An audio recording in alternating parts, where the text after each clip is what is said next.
magnético? Usando, por exemplo, uma bússola. E o que a gente percebe, galera, é que se eu pegar uma bússola, vamos supor, não sei quando é que está o Polo Norte aqui, minha bússola deveria apontar para lá, Polo Norte, minha bússola. Quando eu me aproximo desse fio, eu percebo que ela se perde. Logo eu percebo que tem alguma coisa acontecendo ali em volta.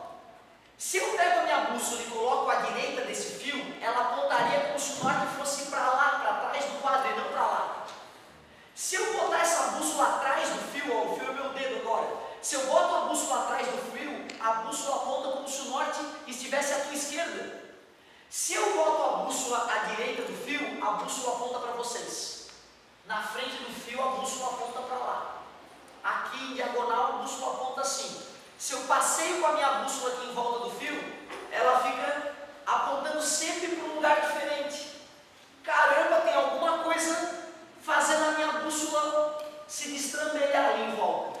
Uma maneira de tentar visualizar como é que são essas linhas de campo magnético é fazer uma experiência muito simples.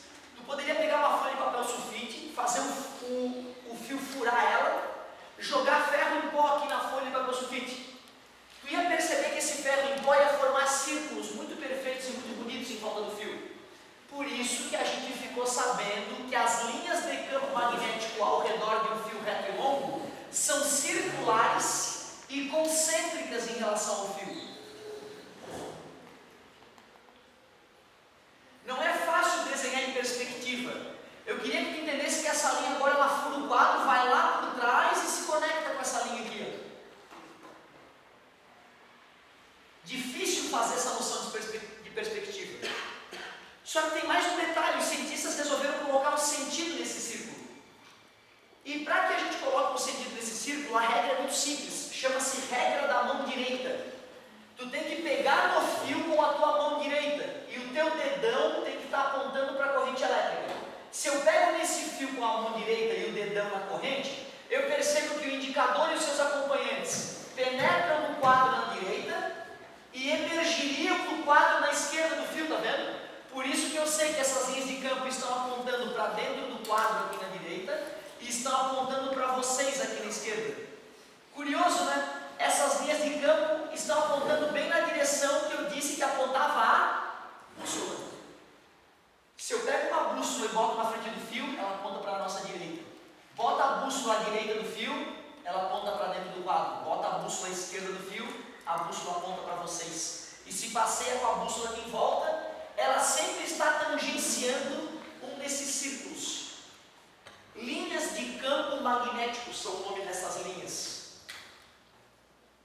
Linhas de campo magnético. Como é que eu descubro o sentido delas? Regra da mão direita. Eu vejo a galera às vezes fazendo exercício disso e não vejo a gurizada pegando no fio com a mão direita. Jamais aprenderá. Tem que pegar no fio com a mão direita. E tu tem que imaginar o fio na tua frente. Ah, o fio. Senão não vai aprender. Tem que parecer meio doido, entendeu?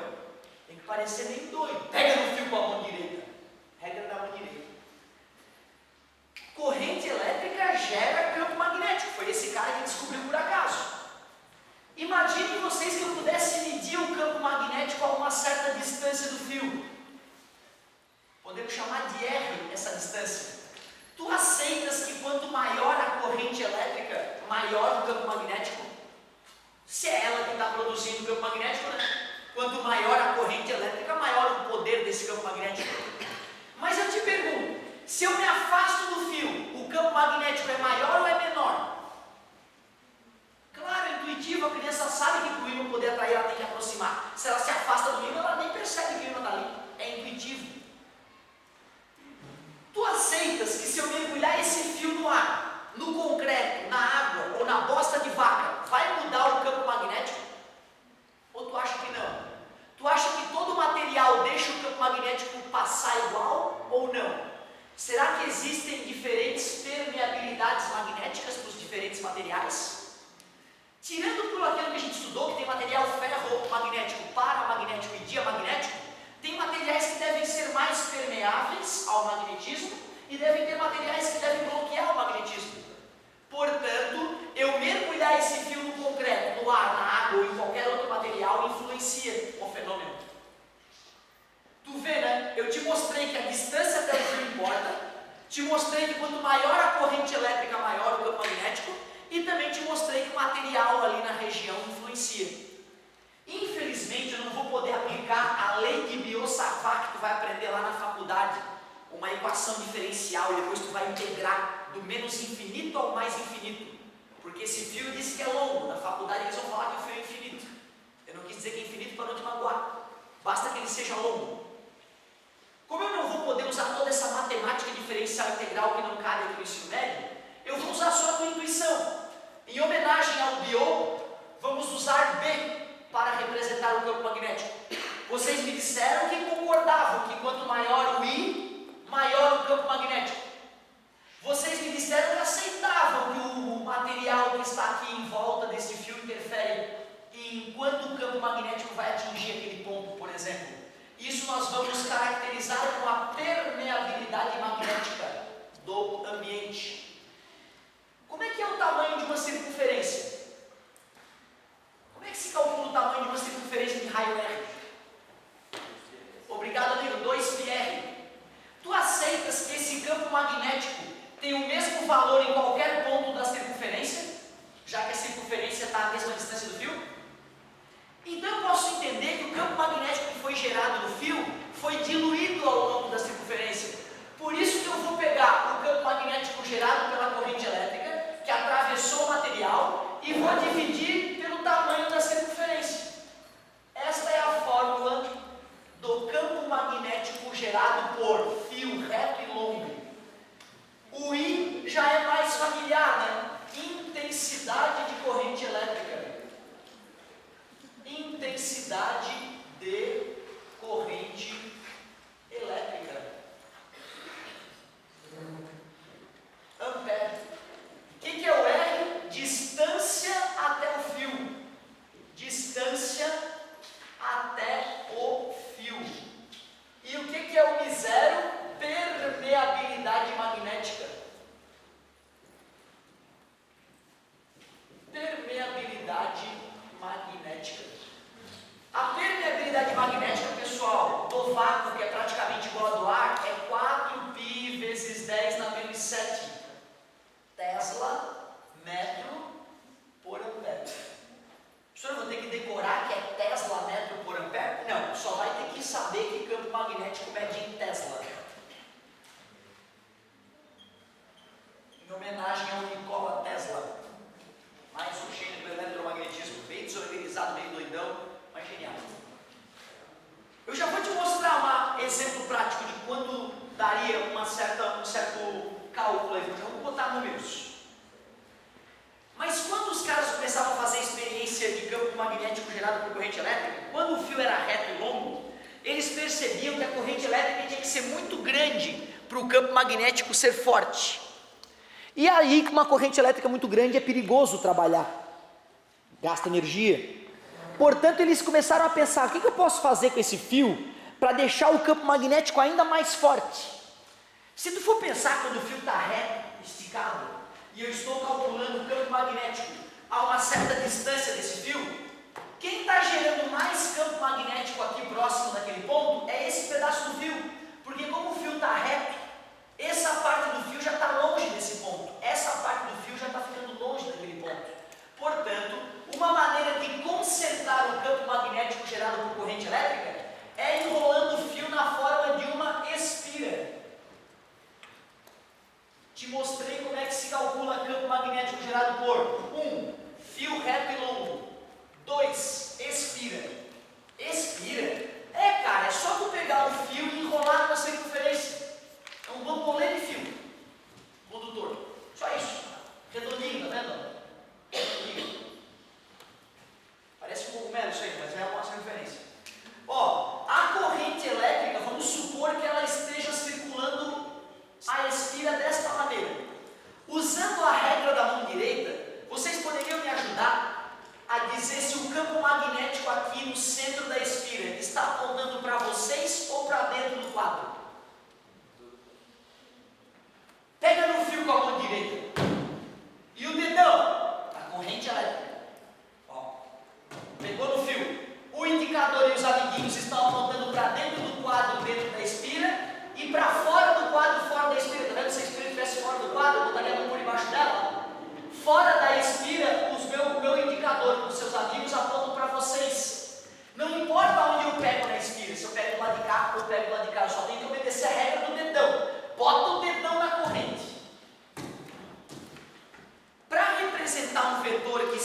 quadro, ou um vetor que penetra no quadro, nós precisamos de uma regra internacional. Um vetor perpendicular a uma superfície que penetra nela é representado com uma bolinha com um xizinho. Um vetor que é perpendicular a uma superfície e emerge dela é representado com uma bolinha e com um pontinho. Por que ali dentro eu fiz uma bolinha maior com um xizinho e aqui fora eu estou fazendo bolinhas menores com um pontinho? Para que tu entendas que o campo magnético ele é mais intenso no interior da espira e mais fraquinho no exterior da espira. E o nosso objetivo de ter enrolado o fio numa circunferência foi para aumentar o poder do campo magnético. Desta maneira, eu deixo vários pedaços do fio próximo de um ponto. Quando o fio estava reto e esticado, só tinha uma parte do fio bem próximo do ponto. As outras partes do fio estavam se distanciando. Por isso que a espira aumenta o campo magnético, comparado com o fio reto e longo. Como é que eu vou calcular o campo magnético gerado por uma espira? Continua dependendo da corrente elétrica. Quanto mais corrente elétrica, mais poderoso o ímã. Continua dependendo da permeabilidade magnética. Só que agora não é mais uma circunferência linha de campo. As linhas de campo aqui ficaram diferentes. O que eu posso te dizer é que comparando o fio reto e longo e a espira, eu fico pi vezes mais, o campo magnético fica pi vezes mais forte. Está vendo que a fórmula não tem o pi? Aceitas que multiplicando essa fórmula por pi surge aquela ali? Aceitas que o campo magnético gerado por uma espira é 3,14 vezes maior do que o campo magnético gerado pelo fio reto equivalente, já que π é 3,14. Como o aluno às vezes tem dificuldade de saber qual fórmula que ele usa? Meu Deus, será que é essa fórmula ou é essa que está no formulário? Porque no formulário não vai estar escrito assim, né? Fio, espira. Uma das maneiras é tu lembrar o que eu te disse, a espira é uma forma de concentrar o campo magnético. Então a fórmula que dá o maior resultado é o da espira. E como essa fórmula está multiplicada por π em relação a essa é a fórmula da espira. Foi assim que no meu terceirão eu mapeei na minha cabeça qual fórmula eu usaria. Eu decorei assim, a espira concentra, então o resultado maior é da espira. Até que quando eu estava dando aula, um aluno me disse: professor, tu sabe aquela da espira? Eu não. Expira, ex-namorada não tem namorada, ex-mulher não é mais mulher, ex-pi não tem mais pi. Então era a forma como ele falava da espira. Se tem duas formas, uma tem pi, a outra não tem pi, aqui não tem pi, é da espi. Sacou a ideia? É uma piada babaca, mas que às vezes te ajuda a descobrir qual fórmula tu vai usar, certo? Mas não, tá fraco ainda. Tá fraco, eu quero um campo magnético mais poderoso. Uma forma de fazer o campo magnético gerado por corrente elétrica ficar ainda mais poderoso é a terceira e última situação que o ensino médio cobra campo magnético gerado por corrente elétrica. E em vez de fazer uma volta só de fio, de fazer uma espira, eu vou pegar o meu fio e vou enrolar várias vezes, fazendo várias espiras, uma sobre a outra. Essa forma construtiva, que a gente popularmente chama de bobina, é tecnicamente chamado de solenoide ou solenoide. Campo magnético gerado por tópico 3, solenoide. Presta atenção no que eu vou te dizer. Para o solenoide ficar Ninja Mutante Power Plus, a gente usa um núcleo de material ferromagnético. Material ferromagnético porque é o material que se alinha com o campo magnético, ou seja, que colabora para o campo magnético, né, ser transmitido, podemos pensar assim. Eu vou pegar fio que parece desencapado, mas ele não é desencapado. É um fio esmaltado, é um esmalte isolante fininho. Quando tu compra fio esmaltado, que é o fio usado para enrolar transformador, para enrolar motor, vem uma bobina de fio, um rolo de fio, tu olha para ele e parece desencapado, mas não é. Ele é esmaltado. Se tu pegar uma lixa e lixar ele, tu vai ver que vai sair o esmalte e vai ficar o cobre mais branco embaixo. Estou te contando isso que é importante, o vestibular pode te cobrar essa noção. E olha o que eu vou fazer, vou pegar uma, duas, três, N voltas de fio. Eu fiz afastado uma volta da outra para tu enxergar as voltas. Na prática a gente gente bota uma volta em cima da outra, bem apertado tem que ser. Não pode ficar frouxa essas voltas. Se eu fizer uma certa corrente elétrica subir por esse fio aqui, tu tens que entender que ela vai subir aqui e vai descer lá atrás. Quer dizer que nesse anel a corrente está subindo, descendo lá atrás, subindo, vem lá por trás.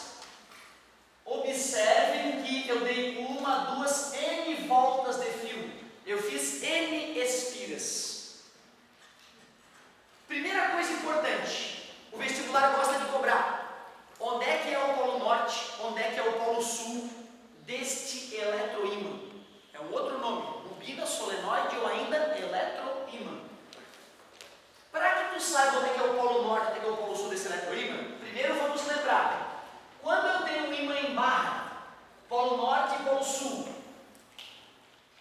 a gente diz que as linhas de campo emergem do polo norte e penetram no polo sul, que nem a bússola.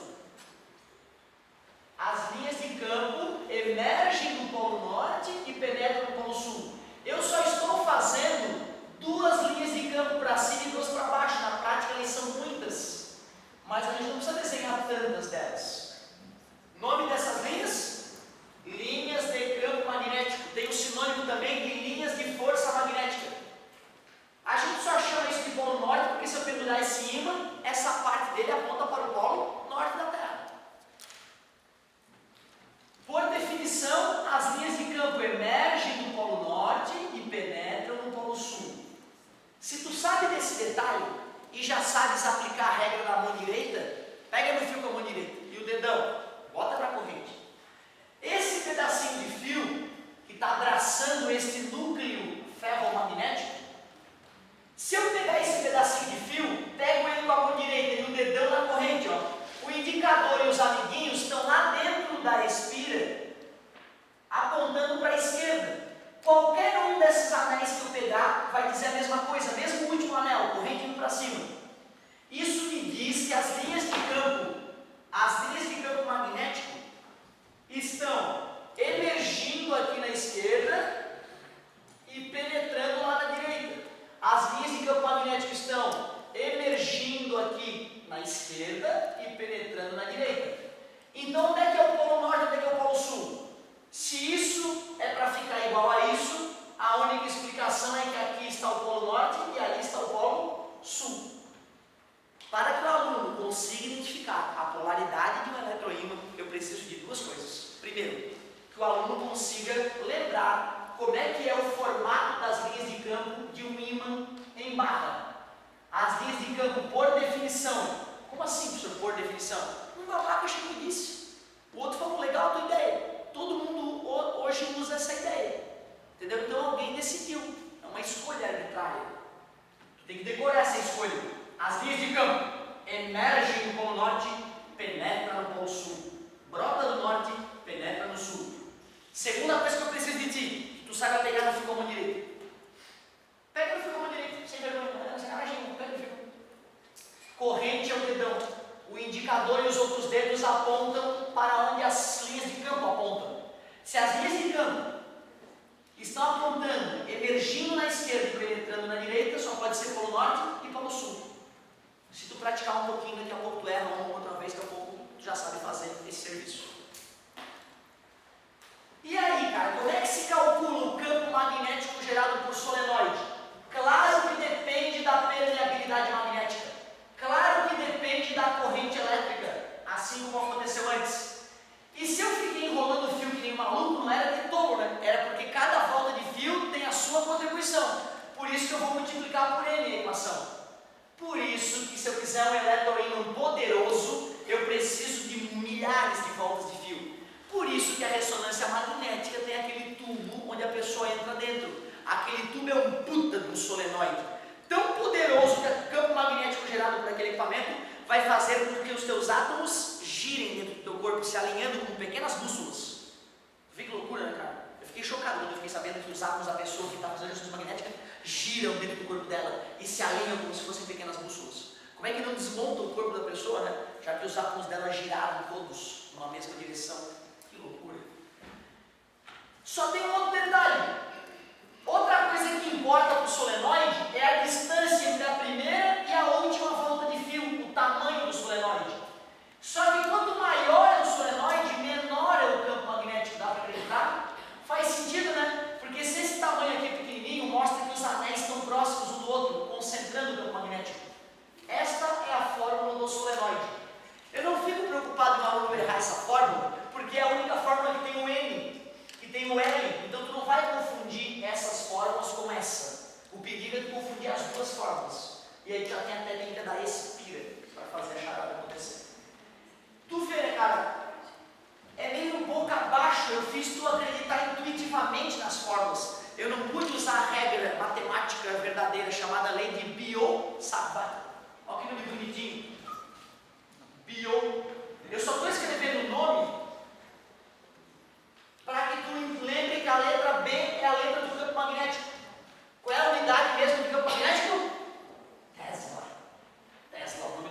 preciso para, com uma corrente elétrica não muito alta, gerar 1 Tesla de campo magnético?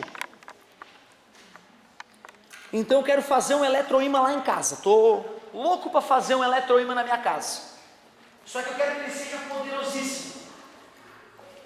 Para não correr riscos do meu laboratório, eu não quero usar correntes elétricas muito altas. Então eu me impus o limite de uma corrente elétrica de 10 amperes.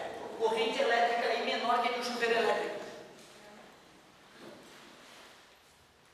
Nós sabemos a permeabilidade magnética do ar ou do vácuo. 4π vezes 10 na menos 7. Tesla metro por ampere.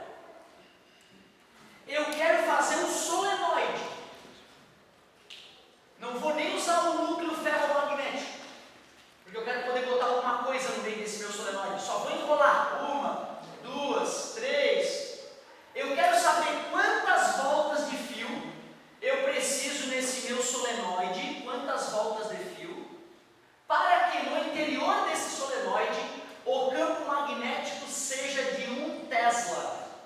Parece pouco, é só 1, né? Mas é campo magnético muito forte. Não sei se eu estou enganado, mas em máquinas de ressonância magnética eu acho que é 1,5 Tesla lá dentro. Poderosíssimo, capaz de girar os teus átomos. Vamos ver se é possível então, se eu vou ter que comprar muito fio para fazer a brincadeira acontecer. A fórmula que permite calcular, detalhe, né? Eu não defini que tamanho que eu quero para esse meu solenoide, né? Eu não quero uma coisa gigantesca, eu quero uma coisa pequena. No máximo ele pode ter 1 metro de comprimento, esse meu solenoide. Vamos ver quantas voltas de fio. Se eu te disse que a fórmula para calcular o campo magnético gerado por um solenoide é aquela, se eu te disse que eu quero gerar um campo magnético de 1 Tesla, permeabilidade magnética, eu deixei ar aqui dentro do meu solenoide, não coloquei material ferromagnético, permeabilidade magnética, 4π vezes 10 na menos 7. Corrente elétrica que eu quero usar para não ser arriscado, apenas 10 amperes. Eu quero descobrir quantas voltas de fio para um tamanho de 1 metro. Está multiplicando, passa dividindo. N é igual 1 sobre 10 na menos 7 vezes 10 na 10 na menos 6. 4π vezes 10 na menos 6. 10 na menos 6 passa para cima. 10 na 6, dividido por 4π, π aproximadamente 3,14. Ah, para, né, cara? Eu vou usar 3 só para ter uma noção. É 1 milhão dividido para 12, mais ou menos. Eu vou fazer 1 dividido para 12, depois eu multiplico por 1 milhão. Não dá, 0, vai 0. Não dá, 0 vai 0. Dá 8, 16 vai 1, 96 sobrou 4, abaixo 0. Dá 3, 36, sobra 4, 3, 3, 3, 3. Então eu preciso aproximadamente, eu não usei o vírgula 14, 0,08333 vezes 10 na 6. Vamos dar 6 pulinhos com a vírgula. 1, 2, 3, 4, 5, 6. Ah, nada de absurdo, eu só vou precisar dar 83.333 voltas de fio. Se tiver dinheiro para comprar bastante fio de cobre, ou se tu for fazer um solenoidezinho pequenininho, do diâmetro de uma caneta, né, para tu não gastar muito dinheiro com fio de cobre, o problema é que vai ficar tanto fio ali apinhado um em cima do outro, né, vai ficar uma senhora comida de fio. Então tu vê, né, como é difícil gerar eletroímãs poderosos em casa. Para fazer menos voltas de fio, só se eu aumentar a corrente elétrica, né? Ou diminuir o tamanho do solenoide. Também dá para entender porque a máquina de ressonância magnética não é tão compridona, porque eu preciso, né, espremer aquelas espiras para funcionar a brincadeira. E dá para entender por que custa milhões. Milhões não, só se for de reais, agora que o dólar é 4:1, né? $1 milhão e pouco de dólares, uma máquina de ressonância magnética. Foda, né? Salvar a vida custa caro, hein? Valeu!